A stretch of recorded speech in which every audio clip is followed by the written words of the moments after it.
but my body is telling me yes, Papa Smithy. Don't remember that R. Kelly, KT Rolster song, but I'll work with you for this one.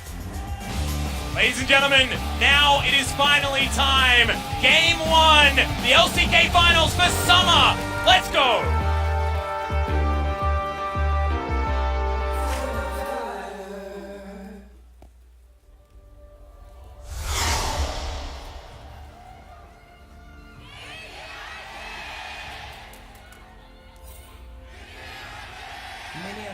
I actually thought that the crowd might be a little bit quieter here for this particular one when it comes to Griffin, as that fan vote was out of control, but still, so many people raising their voices for the Royal Roaders. They still have to do it. In the audience, I'd say it's at least, 3-2. KT, I would say 60-70% of the fans here, KT fans, and yep. It makes a lot of sense, right? Both in terms of their length of time as an aura, KT and esports are also the StarCraft days, of course, and League of Legends. From basically the start, before the LCS era started, KT already had a professional League of Legends team. Griffin, they're just developing their fans as they go, and they certainly are getting them, but it's only been one season. If you're running a Royal Road as a single player, there's brands around you for people to really fall back on. For Griffin, everyone is new. Well, let's have a look at how these lanes are going to fare. Remember, this is a pretty easy one to call because KT Rolster, if they're winning in the early game, you generally feel like it's going to be a KT Rolster game. If Griffin get ahead early, it's very, very hard to come back because even if they're losing, Griffin feels like they're winning. Again, your preparation before playoffs started, when you're thinking about this matchup, okay, this could be a potential final, KT versus Griffin, you think, Smeb, pretty big advantage in the 1v1 top. He's very good at playing priority top laners. Rumble is probably his most famous pick. Very good at playing with priority, and Sword has kind of been losing the minimum ever since Aatrox was forced out of the meta. Once the Aatrox was forced out, he could blind pick old Aatrox. He was very much more in the farm it out on Cho'Gath side of things. So, top side advantage, KT. Bot lane, Deft and Mata. Legendary duo, very good early game laning compared to Viper and Lehens, where Viper's more about, when he's on an 80 carry, getting to the late game on 2 or 3 items. This Kai'Sa could be an AP Kai'Sa waiting for 3 items, so priority bot lane. And then you factor in both Score and Tarzan, it's kind of a wash. They're both great junglers around priority. 2 priority lanes, Score jungling around a strong start. KT get going, KT win. But speaking of getting going, Score's here already. Yeah, Chovy still holding on to his flash here. As you can see, the stun not going to land, but Chovy's going to have to use the flash to get out of the way. First blood avoided, but a successful gank from Score. But the thing I was going to get to is so much has changed around the meta in 3 weeks. Korean teams have been able to look to other regions, look to the LPL and other regions, playing scrim those regions. Asia Games happened, and that also affected the tier list a bit. So you get new variables like Urgot, expected to be mostly a top lane pick. It's coming to the mid lane here. I would guess the argument with Urgot mid lane is that, of course, a very gankable champion top. If you just let Urgot solo lane against any pick, Korean top laners will say he just basically wins straight up. If it's just a 1v1 laning phase, top lane, your flash is down, very hard to put out that same pressure. The theory is in mid lane, you can, in a shorter lane, still apply pressure, but with the flash down and against a ranged opponent, you can't boss around a melee tank like you could in the top lane. Yeah, basically freeze up the laning phase here for Yukal. Yukal, of course, not too worried, spending that exhaust very, very early on, but still has his flash, so he can play with relative safety. Deft going back very early and getting the double longswords. Should be getting turned into that Stormrazor to go for that 3-item crit build that the Jinx recently had available to her, if we're talking in terms of patch 8.15. It's just so hard to work out what to unpack next because so much of this needs explanation. What's with the Jinx? Is it an AP or an AD Kai'Sa? Urgot as a champion, as a first pick, as a mid laner, all these things are unexplored. And also the Victor, by Korean standards, has come out of nowhere. So there's really a lot to unpack. So apologies to anyone at home who doesn't instantly get the piece of information they need. If we're going to think holistically, KT do have a draft that is very focused about controlling the backline. They want Deft to be able to free run around, and then Gravity Field, Aatrox and Sejuani both with CC and damage in front of her, and then just fight front to back. But Griffin have a very robust front line, because Urgot, he does have weird issues in team fights. He would actually probably prefer to be peeling for Kai'Sa rather than being in the front line, and his damage can be fiercely single target, but he does double as a pretty good tank as well. Well, I do like KT's draft when it comes to flexibility. Oftentimes we look at compositions and we say, how many things can they do to win a game? And I'm looking at KT's ability to 4-1 looks very strong with Smeb on the Aatrox. He can hop into a side lane. You've got plenty of wave clear with the Jinx and the Victor. No worries there at all when it comes to sieging for that matter as well. So KT do have a robust composition. Lahen's going to eat Viper, nothing doing down the bottom side. In the late game though, there's one kind of thing that a lot of people wouldn't be able to see because we haven't had Cho'Gath Urgot in a game.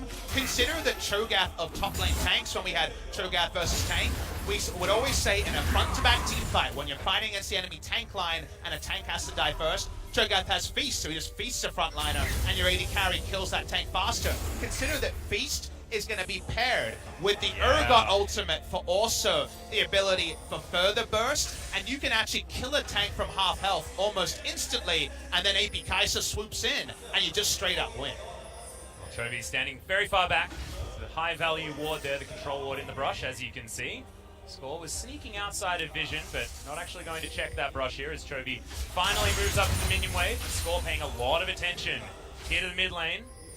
Had expectations that Score might be spending a lot of his time bottom side of the map, but hasn't needed to. Deft has been freely farming up against Viper. Urgot's E in the mid lane is actually a big enough dash that it can actually be used defensively, so it is useful in that way. So it's not as eminently gankable as Urgot's of the past, yes. So he is able to walk up. It's going to be pretty much a farm lane here between the two.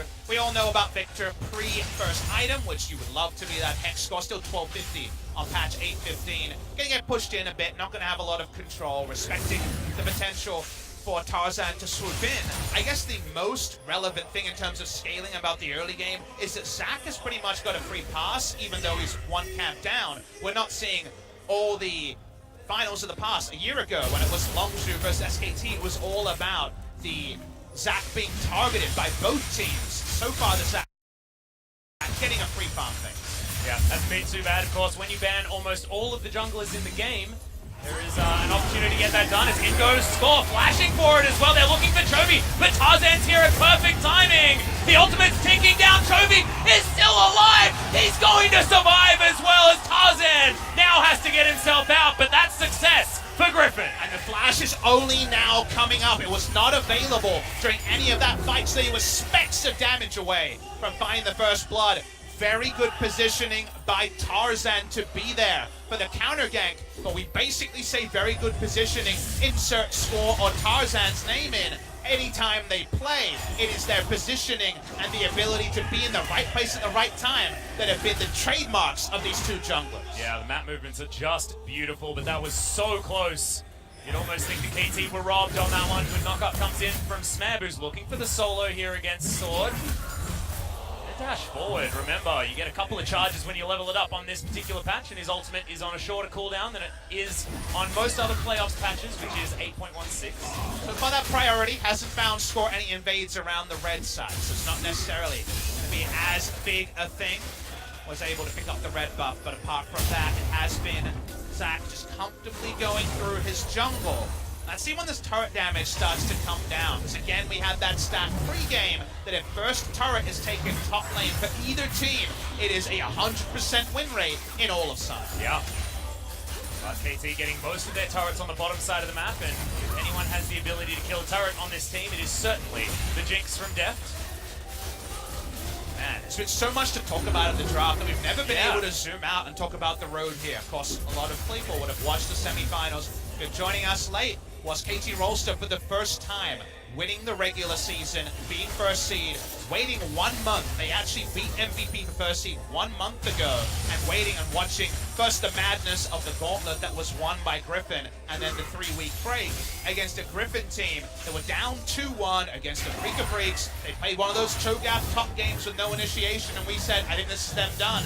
Afrika versus KT in the final. They had Chovy go double legendary, basically 7 kills on the Galio, no deaths, into 8 kills on the Orianna, no deaths. He died 1 time in 5 games. They clutched it in their first season ever in Champions. And now, even the meta is throwing in a wrench. This is the furthest point away from where we started the season in terms of expectations you could ever imagine for game 1 of an LCK final. And I think that it's really neat you bring that up, because the way Griffin won against Afrika means that you can never count them out in any situation. It was so clutch and score. It's going to steal away the blue buff. Nicely done, Chovy, not going to get that one, and we all know that Urgot is mana hungry. So much of that trash talk was about the smites, and he got the first one of the day. He'll want to get the last one. That one will no doubt be a bigger thing, but a nice little confidence moment. We talked about invades onto a Zac. Very common strategy. Zac uses his mobility spell. He maxes it first and does damage to camps, maxing that elastic slingshot. So the moment you see him bounce into a camp, you basically have free reign to walk up and say, that's my camp, this is my side of the jump. Yeah, you can do whatever you want. It's exactly what Score was able to do. You can see Smeb up here building towards his Black Cleaver first. Last time we saw an Aatrox, I believe in competitive, it was Ghostblade picked up over in the LPL, is what I saw, but going to be the old school Aatrox build here for Smeb. Black Cleaver first. Was Black Cleaver into, there's bot lane, Hens caught it, Hens has to flash very quickly, but Mata flashes on top of him. They really want first blood over here for Def. The ultimate flies down Lahens, no more mobility available, and there's not a lot of damage, but he still should get taken out. The zap not going to connect. Mata looking for Viper. Smeb teleported in. First blood does go over to Mata, but the double kill comes in as Smeb picks up the next one and survives. Had the ultimate anyway, so he was fine. KT Rolster sent 5 men bot lane. That's what I was trying to get. 5 men to the bot lane at 10 minutes. They pack up. It's an AP Kai'Sa build. Rageblade first and not Stormrazor. Means she can't fight for a long time. Packing up and going bot lane where you'll get no real resistance from Viper is a good way to get the first blood turret. It's in the bot lane. Yep, and that's a massive explosion of a lead here for KT as well. It was neck and neck, and now 1.5k. Let's have a look at how it all started. Unfortunately, we don't zoom back a bit to understand why Lahens was so forward. I imagine it was to push out the wave after a recall. In the end, caught, and a 5-man rotation as we see the teleport come in from Smeb. They were never looking for one kill. They were looking for the first big objective. Yeah, you saw Mata actually already, before this even happened, move over to try and take down Viper. He wasn't doing any damage in that fight. It was all too easy for KT to capitalize, and now, with this lead, what can they get done? And this does harken back to a month ago prediction of this series where win through bot lane or win through top lane. They did end up losing the top lane turret as Kogath was there getting free damage for a long time. But Griffin, when they moved away from awesome dudes, we're talking about the Yasuo, the mages in the bot lane, the non-AD carries, they were frequently about just scaling up. No time for scaling in a game like this as Sword finally showing a bit of aggression. He's getting some friends. Yeah, we got Lahens coming up with the Abyssal Voyage. Smeb doesn't have the ultimate, remember guys, his flash still on cooldown. He gets kidnapped and he gets destroyed. Sword is going to grab that kill as now ultimate's going to go wide here from Sword, but Mata comes in. Beautiful flash from Chovy, gets him out of the way. KT still get priority on the turret, but Chovy once again eludes death. And KT Rolster are the priority team. Give me priority, I'll give you a win, has been Score's mantra for basically his entire time on this super team. KT Rolster were in this building 3 finals ago. That was the last final of the Incheon Samsung World Gymnasium, blown out of the water by SKT on the day 3-0. They're back in the same building. It's a bit eerie for some of these players. Mata, I believe, 0-6 on 2 different teams in this building. They want a game 1 win, and with a priority draft where they grabbed what they wanted, and Griffin have actually moved towards, as we noted in the first round, what is seen as the OBs. The OBs right now are being thwarted by a coherent early rotational style from KT Rolster. That being said, it's only net them a 100 gold lead at this point in time after that turret was taken. It's not going to be that 1.5k that I was excited about earlier on. It's going to be very, very close still, so Griffin showing us that they can just bide their time. We know that this comp is going to do disgusting things in the late game. It's so hard to evaluate because so many unique variables are here that whatever anecdotes I have, we've never had these champs together as Sword pops the right to Story. Can he actually take him down? Yeah, Worldender has been popped already here by Smeb, and Sword just looks like he's waiting it out. The slow comes in from the Vorpal spikes. Can't get out of the way. The Umbral Dash is there. Ultimate's still up here, but no, he goes down, and Sword with the perfect timing gets the solo kill. And now because of teleporting out, Smeb is actually unable to stand up in the 1v1 matchup. Aatrox first picked into Fletch top lane. this Cho'Gath matchup is doing more than containment. Usually all Sword can be asked for. He's actually straight up winning. Yep, and now the top side of the map is falling apart for KT. But they do have priority here on the bottom side, so can they utilize this to get any more of Mountain Drake? Feels like a KT Drake to me, Papa. But our lane assignment's going to be borked by the fact that they can't send Aatrox into Cho'Gath in a long lane. There are ways to work around that, but Yukal's not a teleport mid laner, so the Aatrox needs to find a way to stay relevant. His flash is still 50% off before it's back available. Yeah, you can see Yukal about 20 CS behind. He can farm waves very quickly now, but he's still sitting on 0-0-0. This Victor pick hasn't necessarily yielded them any results at this stage. And now you have to ask the question. Now that we've seen a bit and we see there's a lot of parity, you have to ask, well, who do you like in the late game? If it was an AD Kai'Sa, I think there's definitely a lot of ability to say KT Rolster. But now that the game has become, oh, Aatrox has some weird lane assignments. Okay, Victor's picking up farm. It's likely to slow down. Plays into Griffin, known as a late game team fighting team. They have by far the statistically best and cleanest 5v5 team fighting. Had some stats sent to me to confirm that. It passes the eye test. We've seen the team fighting, but it's actually statistically true as well. In the late game, a 3-item AP Kai'Sa is the most fearsome thing you can ever ask for.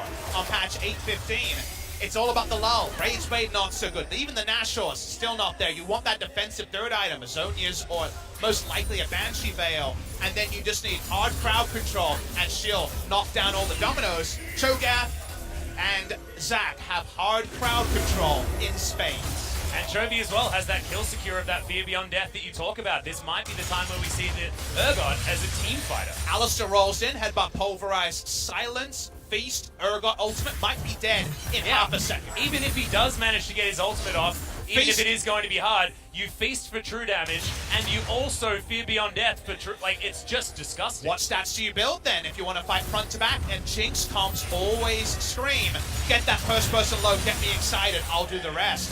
Feels like Griffin will actually be able to knock down those dominoes cleaner than KT Rolster. Well, still, you have to put your money where your mouth is when it comes to compositions like this. Score. Moving into the enemy side of the jungle here is Griffin, not going to defend that control ward, even though Tarzan was in slingshot range. Now Shelly being considered here by KT. 4 members up here. You've got Aatrox farming on the bottom side, but his teleport is available very close to having that flashback as well. See, damage-wise, huge numbers for Sword, who has been very true to his word in the Smack Talk video. It's very back-ended also. The awkward thing for Smeb is he was doing very well, teleported out, they got the 2 kills, it was worth it for sure, they got first turret blood. Came back with some items, but not really big ticket items because he hadn't stayed ahead, and then Cho'Gath just ran him down, so exacerbated by the TP. Now Griffin walking up. Yep, all of them are going to get up here. Score just space checks on purpose. Yukal's in there. Great gravity field pulls 2 of them in. As there's the flash to get out of the way of the kidnap. Tarzan gets no one, but KT unable to follow up. Yukal gets pulled back. Mata puts himself in the right position. Sword is here to try and get the flank as the teleport comes in. They're away from the Cho'Gath. KT have made it a 4v4 and Smeb turns up with the AoE damage. Chovy goes golden in the middle of the fight and gets the disdain on the Aatrox, who can't do anything.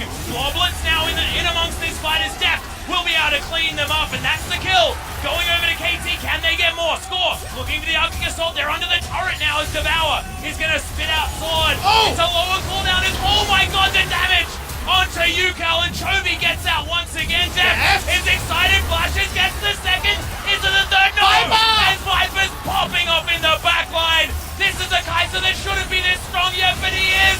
He's able to do it. Can he get the 4th? Oh, it's so close to the quadra kill, and Griffin with the god tier team fight. Both AD carries had so much poise, it looked like Jinx was going to run it over. And then when Jinx got that first kill onto Tom, wanted to kill Viper, Viper had held on to the killer instinct, and with the instinct that only a poised top-tier AD carry can exploit, he wins the team fight, and it's earlier, like you mentioned, than he should truly be able to. And let's have a look at how it all happened, because I honestly feel like that was a Game 5 moment happening in Game 1. Mata started this one off beautifully. The setup here for Griffin is not ideal. Sword has most of the gold, he's not in the fight. Chovy's low, and you think surely someone would go down, but because Zac is the only person they can kill, Griffin knows that Jinx won't be excited and able to reposition for a little while, so they can mostly disengage. from here. They're chasing in and they know one more kill, full health death, the fight's over. Under the turret, the silence is big. They take down one, but I must admit, I think everyone saw this kill come in and thought it was all over, and Viper had other ideas.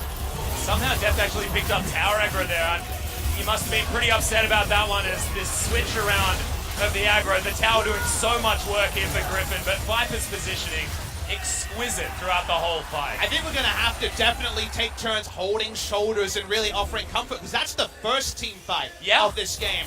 Griffin, we know they're exquisite team fighters. KT leveled up so much in that metric as well. And we're talking about just in game one. We might have 5 games of this. I hope so, Papa Smithy. See whether our voices can actually handle it. His score, he was getting surrounded by Griffin members, as you saw just there in this topside river. Again, AP Kai'Sa confirmed, in case you guys are wondering what about Rageblade into Stormrazor. It's Stormrazor first. If it's Rageblade first, in Korea, it's only been ability power, since in the OBL as well. But the Nationals 2, the usual third item is a Banshee Veil full AP. There is also other people who will go for 3 evolves and go the Stormrazor as a second or third item. My prediction here is Banshee Veil for more safety, a bit of magic resist health, and that overshield, and full AP coming through from Viper, because like we mentioned, there's plenty of hard CC to stack up the plasma before the execute comes in from the Kai'Sa. Well, as you can see, it's illustrated now that Viper isn't necessarily at his full power level in that last team fight. Def did do a whole lot of extra damage. That being said, Viper did the damage when it counted. Big crits coming in here from Def as they're looking to try and get this siege in. Misses the zap though. And now Def still waiting on that Infinity Edge that on this patch is more cost effective. Not quite as many stats, but is going to be much cheaper to build. Problem with the Infinity Edge, even though it's cheaper, even though these 3 items, 700 gold was trimmed off the bill. We'll mention that on the first day of 8.15. We'll mention it now again on the most recent day of 8.15. Consider that Def's job requires Last Whisper, maybe even Executioner's Calling.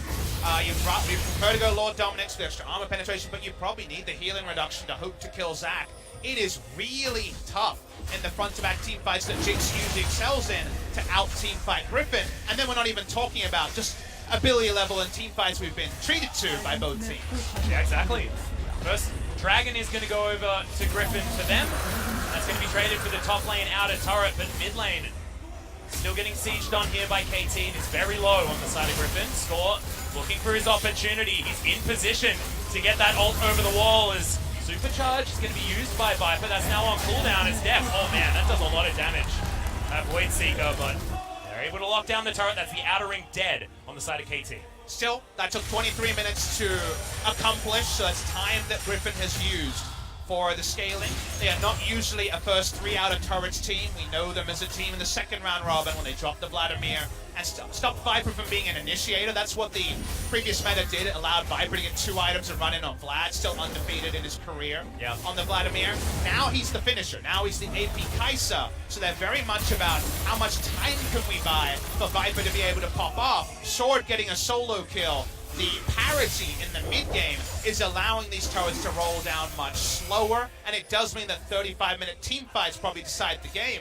Kind of the same way that we saw a lot of games between Korea and China go, is that eventually Uzi and the Chinese team wins the 5v5 team fight. KT, most known as 1-3-1, priority, push, and never even need to team fight. While they've had better team fights recently, it is the bread and butter of Griffin.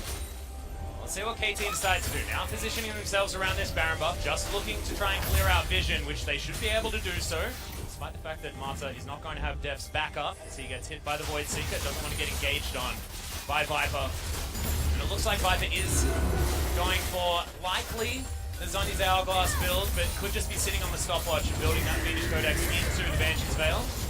And both could definitely come out in quick succession. Here we go, though. In goes Tarzan. It's a good knockback, though, and he can't really get into position. Abyssal Voyage right on top as Lahenz has no one in his belly. That's the kidnap coming in to score. Flashes his way out, but it's a killer instinct from Viper. Flashes forward, gets the first kill, and there's the stopwatch to keep himself alive. Smeb jumps his way in, and the Infernal Chains are going to bring back Lahenz. The fight is going front to back, but the topside fight is won by Griffin, and it's a 2-0 as the dust settles. Tarzan was able to re-engage to the top side and catch Victor in transition. Chovy can both buy time and slowly whittle down people. Doesn't need to build damage outside the Black Cleaver, can go basically full tank.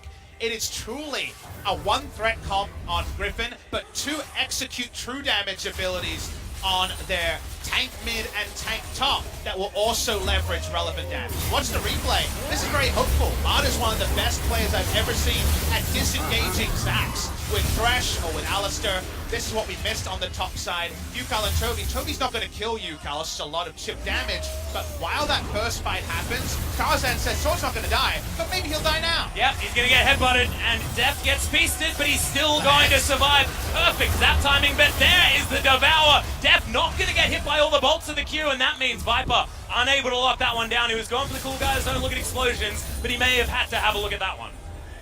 Oh, let's take a deep breath and just look at where the game lies now. Again, only 1,000 gold, so certainly not going to let the gold lead run it off. If they pick up standing gold of the outer turrets, that will definitely help, but Griffin's siege is not fantastic. Sword's back to full health. Yeah, it's great positioning, and there's another elastic slingshot that's interrupted. Smeb does get the infernal chains. It's really nice work as Tarzan gets his way out. Smeb's still looking for more. But what are we saying about front to back? Zac or Cho'Gath goes in. They take forever to die. Lehens disengages them. You never get access to that creamy center. You can't take down what you really want to get. You're stuck on all the veggies. The meat is so hard to get to. Frustrating a meal when you're 5 years old. Still frustrating in League of Legends that Jinx just needs, what, 5 items to just kill anyone. Yeah, it's like a gigantic cabbage with a small meatball in the middle or something like that. But I just want meatballs, Atlas. Was your mum that mean? Did she make those? Oh, you terrible. Know, I had too much food when I was young. She was probably right. Yeah, me too, actually. Yuka's going to clear out that top wave, though. You can see the gold still very, very close. 1,000 in favor of Griffin after multiple teamfight victories. But the Banshee's Veil is done. Viper decided that's what he wanted to complete. I thought Zhonya's might come in because he had to use the stopwatch, but not happening here. When it comes to the Zhonya's, again, you're much more prizing frequent abilities to stasis rather than armor and ability power compared to magic resist, which is much harder to get. So actually you kind of get both if you get the stopwatch and then build Banshee Veil. Cleanly turn it into a Zhonya's, so hard to take down, and we've already had a couple of previews that show, unless KT is inventive, and to their credit they have been, some of their Rise engages have split together Azir team fighting teams in ways that beggar belief, but if they're not creative, you can't kill a frontliner until Feast, an AP Kai'Sa, and the Fear Beyond Death kills your frontline. Well, here's the flank from Sword that did have vision of it. The first rupture is not going to land. In goes Tarzan. Great positioning and Def. He got eliminated from the fight as Viper that grabs that kill. The teleport comes in from Smeb. He'll need to be a god if he's going to get this fight to work in their favor. But they're underneath the turret. Chovy doesn't care. He's got a gargoyle stone plate. He's unkillable, and Griffin give up on KT. They want Baron. Jinx goes down. They can't 5v5 fight. Griffin's going to walk over to Baron. Can KT do anything? Looks like the answer is no here, Papa. They're going to clear out the mid lane of all of these creeps, but they understand that the consistent damage isn't there, and Griffin are just going to eat this Baron for breakfast. At least Sword is definitely going to. AP Kai'Sa, the Beast, secure, speed, a perfect Baron team, and they take it down easily. Let's watch the replay. If it's not Zac, it's Cho'Gath. They don't have map control because the early game is faded. Watch this one. The Void Seeker actually hits Def, which allows a reposition, but also full plasmas onto Def as well.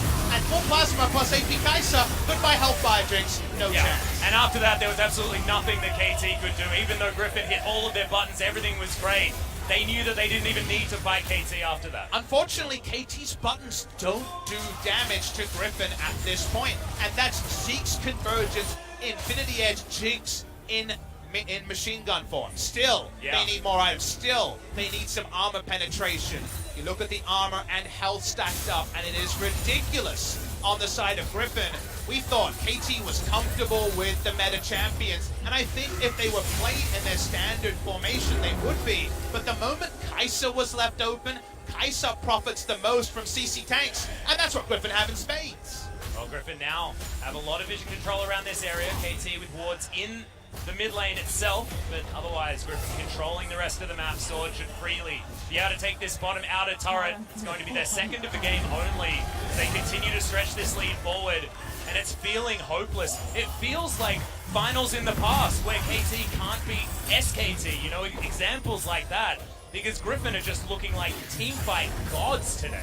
I think the last pick, Cho'Gath, really surprised them. Again, there were whispers of mid-game, mid-lane Urgot, but the top lane Urgot was the expectation. Again, I was like, it's a great top laner say, wins every lane. Of course you pick it, you do Unsealed Spellbook and win harder, but you put it mid lane, it doesn't punish as much, but it opens up the Cho'Gath to complement tanky front line, can't die to a Jinx, and then AP Kai'Sa, and that's where it really comes together. So excellent use of last pick by Griffin. Yeah.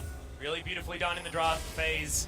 We thought the KT had it. They'd thrown out the Victor and the Jinx. They knew exactly what they wanted because those picks happened extraordinarily quickly. Think of a different game where the last pick is just a mid laner, control mage, an Orianna, something like that. Orianna versus Victor farm matchup. Yeah, Ryze was available. It doesn't work because you don't have that level of tankiness for AP Kai'Sa to guarantee win you the game, and Jinx kills someone. Jinx cannot kill 3 members of Griffin, and those are the only people she can hit.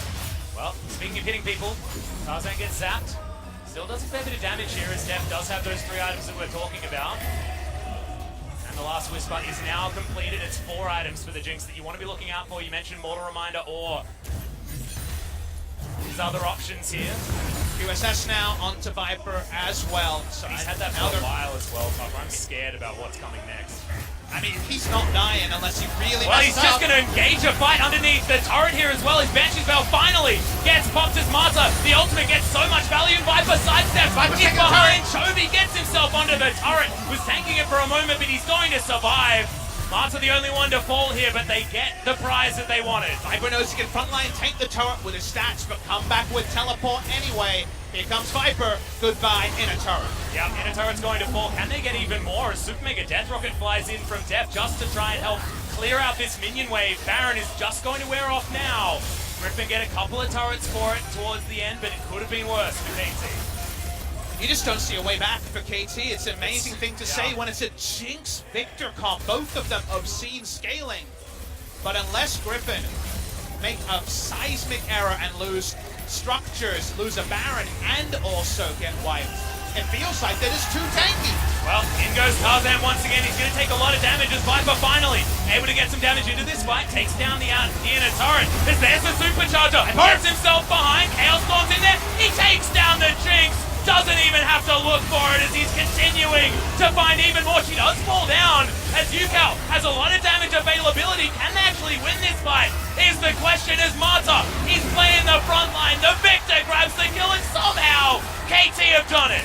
Too bold from the side of Griffin. They don't have their top laner, who we mentioned has most of the gold. And in a 4v4, we've seen Aatrox be a passenger every fight. Him zoning away the Cho'Gath was way more valuable than anything you do in a 5v5. So 4v4, Tarzan goes in. I think KT was just about to give up the turret anyway. They dive in, and you've got to say, the objective trade here, not work. Yeah, and Def does fall down in the end, but that Chaos Storm got so much value. KT Rolster just somehow managing to hold on after it was all said and done. So, a rare misstep in the late game from Griffin does pause the game. Let's see what it does. It was actually Smeb interrupting the teleport as well on the bottom side of the map. It was very important, so he absolutely did his job. That is one huge Cho'Gath, 10 stacks, by the way. He's now 6 items also. Holy crap. Can we zoom out further, please?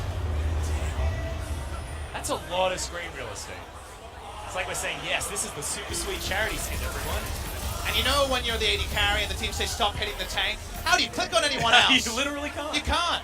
It's not even a mistake. There's just no one else you can click on. He's lumbering. I love the walking animation because it looks like he's going so slow, but he's like a T-Rex. Well, a very vicious T-Rex is Sword. He now has a Randuin. Now, I wanted to mention, Lord Dominik's is there for Jinx, so now, maybe there's a way to kill specifically Chovy. I think Chovy probably dies a little bit faster. He doesn't have the Randuins or the reduced critical strike that's available on that item, so might be susceptible. Also, there's the strategy of Smeb just wasting the time Sword. Well, he's going to try and do that. You can see just hanging out here in the brush. Unseen at the moment, but does poke his head out. I don't think they saw him. Sword was in the brush himself. It's just a fight for vision control. We mentioned the fact that KT certainly has that one when it comes to the bottom side of the map. Marta able to put down a lot more wards than that of Lehens. And right now you can see on the bottom side, they do have control. Viper's actually gone into Merc's Scimitar, so has a bit more AD. I believe now he'll have enough to evolve the Q, so this is another way to evolve 3, but it also could spin a gold value thing, working on a Zeal. So it's going to be a bit of a hodgepodge by there, not full into ability power. I think you do have the ability at the end to kind of massage your build in a different direction, but Viper's a bit of a kindred spirit. Think about the first game of the semifinal when Comet lethality got Varus and then sold all his items, and when traditional carry Varus, when the game went a lot longer, didn't have a keystone around him but still needed the items. Ultimate used to check. Sails by. I wonder how long it's going to sail for in the world of Runeterra. KT, no vision available here as they see the charge up of the Elastic Slingshot. Good Arctic Assault there from Score, but meanwhile on the bottom side of the map, Ukal's getting attacked by Sword. Gargoyle's Stoneplate is in there as Score now off on his own, trying to fight Chovy, and the rest of Griffin are just going to get fear beyond death. He's going to pick up the kill on the Piggy, and now Death trying to kite as best he can, but he's just going to go down. This is the Viper show as he's playing frontline. Can Marta kill him? They do manage to take him down. Smeb's gigantic, but he just gets the hell out of the fight.